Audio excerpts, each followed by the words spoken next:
আসসালামু আলাইকুম ভিউয়ার্স, কেমন আছেন সবাই? আশা করি ভালো আছেন। আমি আবারও আপনাদের মাঝে হাজির হয়ে গেলাম নতুন একটা রেসিপি নিয়ে। আজ আমি আপনাদেরকে তৈরি করে দেখাবো টমেটো সস। আপনারা যারা বাজার থেকে টমেটো সস কিনে খান তারা এই রেসিপি দেখার পর মনে হয় না আর বাজার থেকে টমেটো সসটা কিনে খাবেন। তাহলে চলুন চলে যাই মূল প্রসেসে। আমি টমেটো সস করার জন্য প্রথমে এখানে আমি 1.5 কেজি টমেটো সিদ্ধ করে পানি ঝরিয়ে নিয়েছি। এটাকে এখন আমি ব্লেন্ড করব। এর জন্য আমি একটা এরকম হ্যান্ড ব্লেন্ডার ইউজ করতেছি।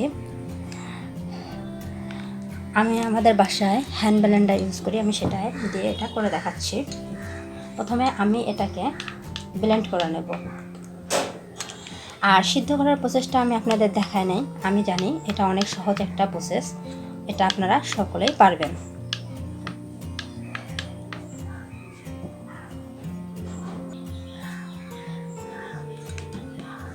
আমি প্রথমে এগুলোকে খুব ভালো করে ব্লেন্ড করে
ভিউয়ার্স, দেখুন আমার এটা ব্লেন্ড করা হয়ে গেছে। এটা এখন আমি একটা মোটা চাটনি দ্বারা চেলে নেব।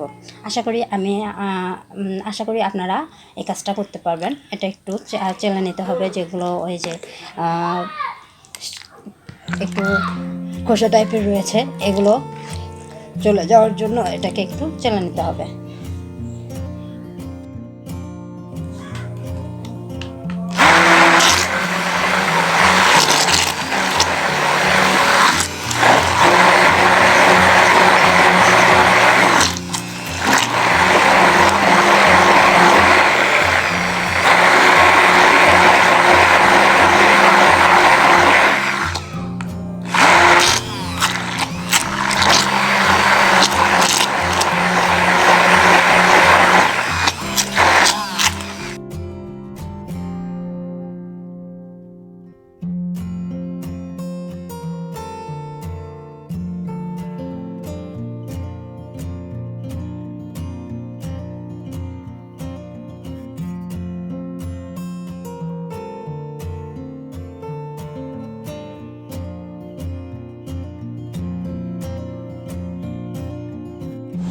ভিউয়ার্স, দেখুন আমার টমেটো পেস্ট করা হয়ে গেছে। এটা খুব মসৃণ ও অনেক সুন্দর হয়েছে, দেখতেই পাচ্ছেন।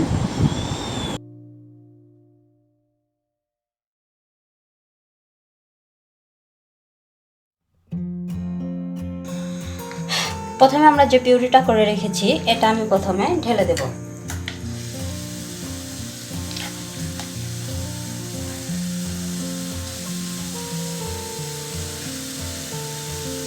আপনারা এই পিউরিটা চাইলে চেলে নিতে পারেন বা মসৃণ করে ব্লেন্ডার করে ইউজ করতে পারেন। আমি এখানে মসৃণ ব্লেন্ডার করে ইউজ করেছি, এটাকে আমি চেলে নিই।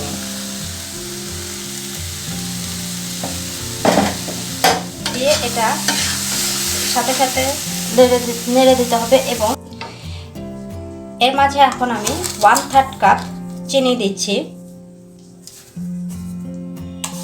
আপনারা চাইলে এই চিনির পরিমাণটা বাড়িয়ে বা কমিয়ে দিতে পারেন।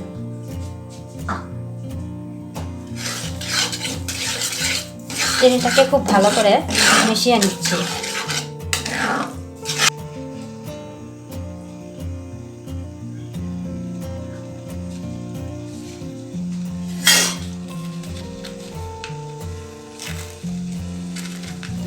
লবণটা আপনারা আপনাদের টেস্টের উপর দিয়ে দেবেন। আমি এখানে হাফ চা চামচের একটু বেশি লবণ ইউজ করতেছি।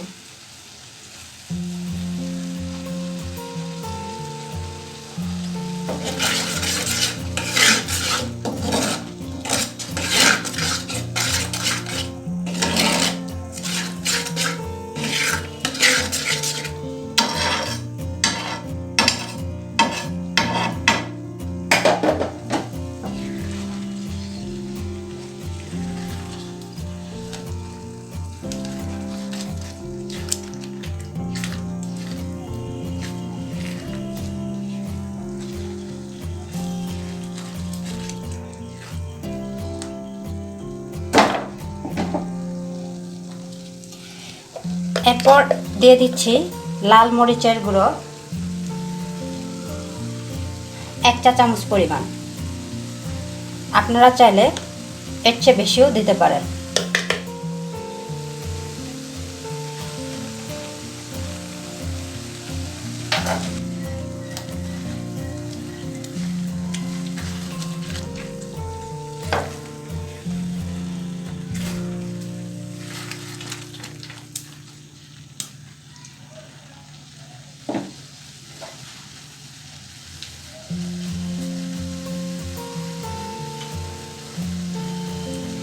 এরপর দিয়ে দিচ্ছি হাফ চা চামচ কালো গোলমরিচের গুঁড়া। আপনারা চাইলে সাদা গোলমরিচের গুঁড়োটাও দিতে পারেন। আর দিয়ে দিচ্ছি 1/4 চা চামচ গরম মশলা গুঁড়া। এখানে দারচিনি আর গরম সাদা ফল যেটা আছে সেটাকে গুঁড়ো করে নেওয়া হয়েছে।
এটা প্রায় আমার হয়ে এসেছে। এখন আমি এটার ভিতরে ভিনেগার দেব।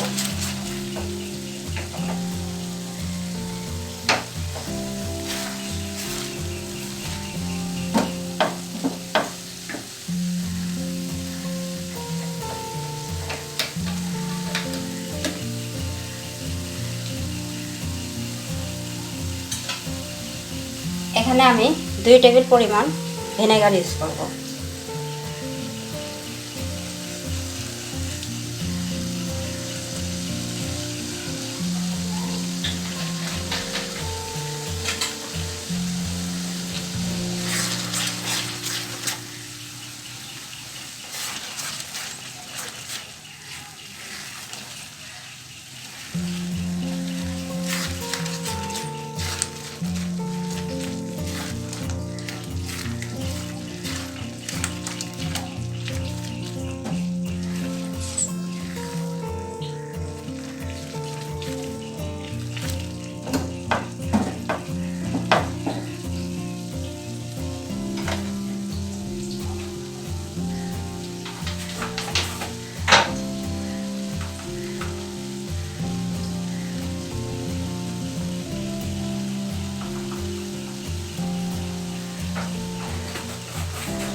এখন 2 টেবিল পরিমাণ চামচ পানির মধ্যে হাফ চা চামচ পরিমাণ কর্নফ্লাওয়ার দিয়ে মিক্সড করব।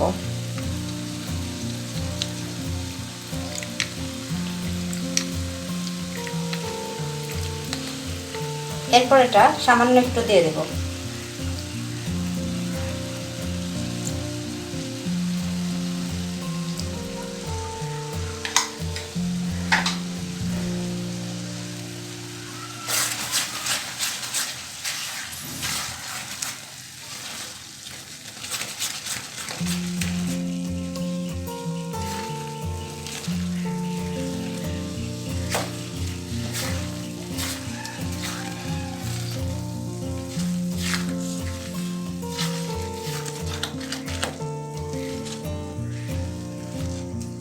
ব্যাস, আমার টমেটো চাটনিটা হয়ে গেছে। এখন আমি চুলাটা বন্ধ করে দেব।